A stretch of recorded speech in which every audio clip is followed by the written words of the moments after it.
И по тази причина настояваме за това. Опитваме се да се придържаме към факти. Не искаме да говорим с подозрение, не искаме да говорим с неща, които висят във въздуха. Имаме индикации, че поне в НЕК има подадени документи, които би трябвало да изпълняват изискванията на закона. От тук нататък пътищата са два. Или тези документи са фалшифицирани, или те са валидни и ние явно не разбираме за какво говорим. Не мога да си представя ситуация, в която операторите на мрежи не са спазили закона и са приели договори без съпътстваща документация. Това, че аз не мога да си го представя, не означава, че не се е случвало. Ние не можем да знаем. Попитахте кой трябва да носи отговорност. В зависимост от вида на проблема, отговорността трябва да се понесе от, грубо казано, 3 групи хора. Ако има издаден невалиден документ и той е противозаконен, този, който издал документа, трябва да понесе отговорност. Ако има фалшифициран документ, съответно фалшификатора трябва да носи отговорност. Ако има приет предварителен договор, за който няма предоставени документи, съответно хората, които са го приели, би трябвало да носят тази отговорност. От гледна точка на проверка. Има няколко варианта, за които ние сме обсъждали с нашите юристи и като наши потенциални следващи стъпки. Асоциацията си запазва правото да предприеме всички необходими юридически действия, така че да защити интереса на нашите членове. От гледна точка на проверките, смятаме, че в момента една подобна работна група с участието на представители на дружествата, с участието на Министерството, с участието на парламентарната комисия, неправителствени организации, представители на Сдружението за защита на птиците, съответно представители на индустрията, би помогнала много за това, ако не друго, да се създаде необходимата прозрачност около тези договори. Напомням, че до този момент ние чуваме само цифри за това колко мегаватта са били потвърдени, заявени, с предварителни, окончателни договори в изграждане, чуваме всякакви версии, но практически списък публичен на тези договори не е предоставен. Не само това. Асоциацията по Закона за достъп до информация неколкократно изпращала писма и единственият позитивен отговор, държа да подчертая, беше от Министерството на икономиката, но там ни дадоха само обобщени справки. А именно колко общо мегавати са били потвърдени към дадения момент. По тази причина за нас е изключително трудно да говорим с конкретни фирми и с конкретни договори. Това, което ние сме ползвали като достъп до публична информация, една презентация на НЕК, мисля, че на някакъв форум за зелена енергия, където има цитирани няколко големи договора. Тези няколко големи договора вече за нас са публична информация и за тях се виждат в докладите по ОВОС, които се получават в края на миналата година, се виждат доста въпросителни, да кажем меко.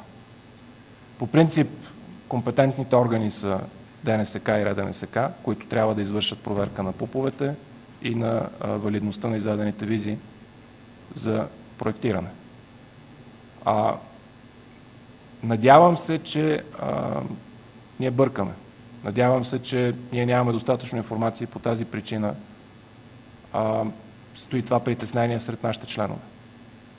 Единственият начин обаче ние да се убедим в това нещо е да се извърши ясна проверка с достатъчно голям набор от независими експерти в групата. Ще ви дам само един пример, който не е кой знае колко показателен за ситуацията, но пък е ясен защо създава съмнение при нас. В периода в късния декември, основно около празниците, през един от РИОСВ-тата минаха няколко наброй доклади по ОВОС, част от решенията по тези доклади бяха с предварително изпълнение. Когато излиза подобно решение един ден преди Коледа, за нас започват да се създават много сериозни въпроси.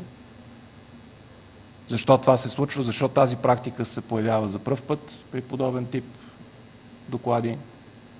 Защо се избира периода точно около празниците, когато потенциално така хората са настроени не на работна вълна и не всеки следи какво се случва и няма време да обжалва? Има много натрупани съмнения, които водят в една и съща посока. Държа да подчертая, това са съмнения. Ние можем да бъдем сигурни само тогава, когато видим документи. Георги Велев от Вестник Класа. Ако вашите твърдения са вярни, можете ли да ни кажете какви инвестиции ще загуби страната ни? Разбрахме се пак за над 2000 мегавата проекти, говорим, които може би няма да се осъществят, защото не са законни. Това е първият ми въпрос. И вторият ми въпрос е, има ли в вашата асоциация компании, които по подобен начин, за които нямате достатъчно информация, са направили проектите си да се задвижат напред? Благодаря.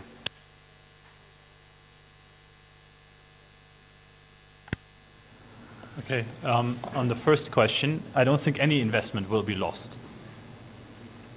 На първия въпрос смятам, че няма загубена инвестиция. At the end of the day, these projects need financing from banks, and I would expect that at that point the documentation blows up. В крайна сметка всички тези проекти трябва да разчитат на финансиране от банки и на този етап липсата на документация ще изиграе ролята на бомба със закъснител. And on the contrary, if we don't do something now to stop these projects, they will block the way for properly prepared real projects. Но ако ние сега не предприемам никакви стъпки, за да блокираме изпълнението на тези проекти, това ще блокира пътя за нови проекти. And this different treatment of some people who play by the rules and some people who choose to go around the rules will drive away investment from the country. И това усещане за хора, които следват правилата и хора, които ги заобикалят, ще доведе до отлив на инвеститори от страната. On the second question, we're not sure. I can't rule out that some of our own members have faced the same problem or are facing the same problems. По втория въпрос не можем да бъдем сигурни дали и сред нашите членове няма компании, които не са изпълнили. So far we haven't found it because, like Nikolai explained, we don't have the full record, we don't have all the public information. До сега нямаме такава информация за компания член, тъй като голяма част от информацията не е публично достъпна и ние не разполагаме с цялата необходима информация, за да проведем такова проучване. But if we find some, everyone gets to play by the same rules, so we'll hold them accountable to the same rules. Но дори да има, това не променя за нас нещата. Всички трябва да се подчиняват на едни и същи правила.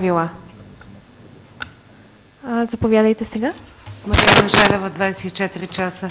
Значи, първият ми въпрос е, казахте, че вашите юристи ще предприемат действия да защитите интересите на членовете на асоциацията. Малко по-конкретно какво значи това? Още повече конкретно ще поискам от Весето Ванева. Казахте за 3 фирми, що не ги кажете тия фирми, за които имате съмнения, които са големи проекти, за които сте ги взели от публична среда. И ако е възможно, малко повече конкретност от тая папка за конкретни ситуации, защото това 50% от тия договори предварителни имате съмнение, че са невалидни. Звучи някакси много глобално. Благодаря. И в допълнение само на Руми, Апостол в България, ОНЕР, само да допълня въпроса. Казахте 50% предварителни договори. Все пак имате ли информация колко са всъщност тези предварителни договори, за да си направим сметка от тези 50% колко са така невалидни или имат проблеми? Някаква точна цифра, защото това е малко фърчащо, това процентно съотношение. Благодаря. Добре, ще започна отзад напред. По наша информация, която подчертава може да бъде неточна, предварителните и окончателни договори за вятърни паркове са около 2500 мегавата. Още около 1500 мегавата са предварителните окончателни договори за слънце и до 4700, която е цифрата, която се съобщава официално, са останалите, разликата всъщност около 700 мегавата са инсталирани и работещи вече мощности. Когато говорим за предварителните договори във вятър, ние предполагаме, че има около 2000 мегавата, 2000 мегавата предварителни договори. Натъртвам предполагаме, тъй като официална информация за това няма. Така че 50% около 1000 мегавата. От гледна точка на юридическата позиция на асоциацията, по съвети на юристите ни няма в момента да влизаме в тези детайли. Разбирам, че вие питате, ще съдиме ли някой, как ще го съдиме, за какво ще го съдиме. Надявам се да не стигнем до там. Има много варианти, в които можем да атакуваме различни части от процеса. Смятаме, че ако не бъде сформирана въпросната работна група, сигурно имаме основания за това. Пак по съвет на юристите ни не искаме да влизаме в конкретика за конкретни проекти. Изрично не искаме да го правим това нещо. Защо? Ние не сме съд. Вижте, ние не сме съд. Ние не можем да си позволиме. Имаме съмнение за големите проекти в Добруджа, че има големи нередности около тях. Не за всички, но за голяма част от тях. Попитахте за конкретика, аз ви казах, имаме голямо количество доклади по ОВОС, които са публични документи, които са публикувани в рамките на последните 4-5 месеца. В смисъл, ОВОС все още не е бил приключил. В тези доклади по ОВОС, за всеки един от проектите, за които ние сме гледали, пише, че предстои да бъде изработен ПУП. Предстои. В част от отговорите във връзка с възражения от фирмите, които са страна по тези ОВОСи, тези, които изграждат парковете, пише също, че предстои да бъде изготвен ПУП. Според много ясното становище и на юристите ни, и на надзорниците, с които работим, всички експерти, не може да има виза за проектиране без да има влязъл в сила ПУП. Влязъл в сила ПУП не може да има, ако няма промяна на предназначението, започната на земеделската земя. По наша информация, пак говорим за непублична информация, в момента тече този процес в земеделските комисии. Никой от голямото количество държавни органи, за които ние сме поискали официален достъп до информация, до този момент не ни е отговорил. Аз не искам да бъда в позицията да клевета определени колеги, без да имам достатъчно официална информация. Разберете ни правилно. Нашата цел не е да посочиме определен проект, който за нас е несимпатичен или по някаква причина бърка в бизнес интересите на някои от нашите членове. Ние искаме да имаме прозрачност, да се спазва закона. Това, което виждаме в момента, пак подчертавам, изцяло базирано на публична информация, ни навежда на мисълта, че има пропуски. Ще искате ли проверка? Извинявай, само и приключвам. И на проектите, които са свързани с електроразпределителните дружества? Според нас би трябвало да се проверят всички предварителни договори, независимо дали става въпрос за вятър или слънце. Не би трябвало да има облагодетелствени инвеститори. Без значение от произход на капитал, като държава, като страна, независимо от технологията, на която работят, ние държиме да се спазва закона. Така както голяма част от нашите членове са спазили закона и са казали, не, ние не можем да потвърдиме нашия предварителен договор, защото не отговаряме на част от условията. Те в момента са в правото си да знаят, че някой не е получил, грубо казано, възможност да мине зад гърба на останалите.